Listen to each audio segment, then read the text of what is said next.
Okay, here we are, Michele. So nice to be with you. Glad you've come down to Berkeley to hang out some and talk about our new book, Awakening Joy for Kids. Here it is. To show everybody. And first want to say what a joy it's been to do this with you. Your creative energy and your positive spirit is not only evident in the classroom, but in working together too. So thank you. And why don't you let people know just how this came about? Yeah, so I guess it would have been about 4 years ago. I met James in Vancouver out at the university, and he and his wife Jane were teaching an Awakening Joy course. And I just finished my year teaching school, and I wanted something to just segue into the summer, to relax. And when I found out James was a teacher and doing the work that you were doing, I was just hooked. And your practices were so accessible for me. All the steps, it was just ease, gratitude, loving yourself, loving others, integrity. It's what I do in my room. Yeah. So years later, I approached James and started writing for Awakening Joy, translating the lessons for children and how I use them in the classroom. And then I approached James to write this book, and the book has come through us. And I remember you sending me some of your lessons, and you were saying, hey, I've been using this in my classes, and it seems to be really effective. What do you think? And as a former school teacher, I was so thrilled that it was actually being used with kids and having the effect that it's had, as you were sharing all these stories and showing little video clips and stuff like that. So when you said, let's do a book, first I said, oh, another book? But then I said, well, why not? Especially if it has all this material that you've been doing. And Parallax, the publisher of Awakening Joy, my first book, was delighted, and here we are, Awakening Joy for Kids. Why don't you tell a little bit about how it's set up and the format? So James wrote the practices for adults, and we wanted to nurture the adults first and foremost. And then I wrote lessons to go with each of the steps.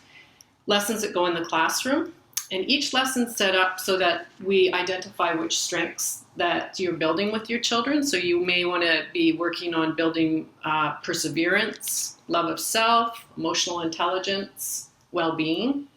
And then I tied the lessons to the school curriculum, it could be any curriculum in any school in the world. The lessons are tied to language arts or reading or spelling, so that teachers can really feel that this isn't something you add on to your day. It's a way of looking through a lens into your classroom that just makes it really easy to bring the qualities of love, loving kindness, generosity into your rooms. And we also wanted to make it not just for the classroom, but for parents and kids at home. So parents can use these lessons with their kids, although it's primarily aimed at elementary school kids. It can be adapted for any age. And you were sharing how you bringing this into your own home has been supportive and beneficial as well. Yeah. And every chapter also has a section for parents and for the classroom, so it's really easy. And then I put resources of other books for adults to help support, and other books. So if you're a mom or dad and you're working on a particular, theme, which might be gratitude, there's a lot of books that you can support yourself with that I found amazing in my own world. And I have two boys, and even before I met James, I was working on these qualities with the boys, so I've written about that as well.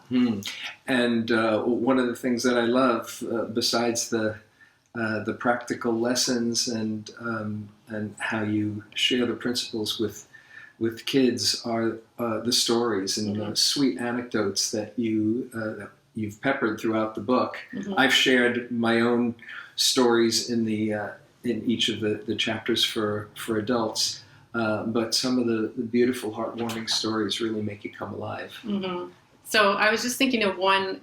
I really wanted children to get the idea of giving out to others. And we were talking about a school that we've written to for the last 3-4 years, and that the children there didn't have enough money to actually buy the stamps to send anything back. Where were they? They were in Uganda, Kampala. Mm-hmm. And so my students said, well, why don't we get some money? Why don't we raise some money for that? And I said, it's really easy to go out and say to your parents, can I have $10 or, or whatever. And I said, you can't do that. What I want you to do is really work your own gratitude and go out and earn or somehow come up with a way that you can get that money yourself.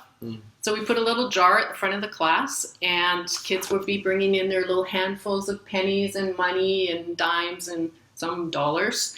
And they filled that jar over 2 weeks. And little grade 3s, 8-year-olds, had $70 by the end of that time, and we're so incredibly proud to send that money to create and keep that connection going with their friends. I bet that's something you're going to remember for a long time. Yeah. Well, and it's been so great to do this with you, and hope that other people find it helpful as well. Awakening joy for kids, and what a joy it's been working with you, Michele. You too, James.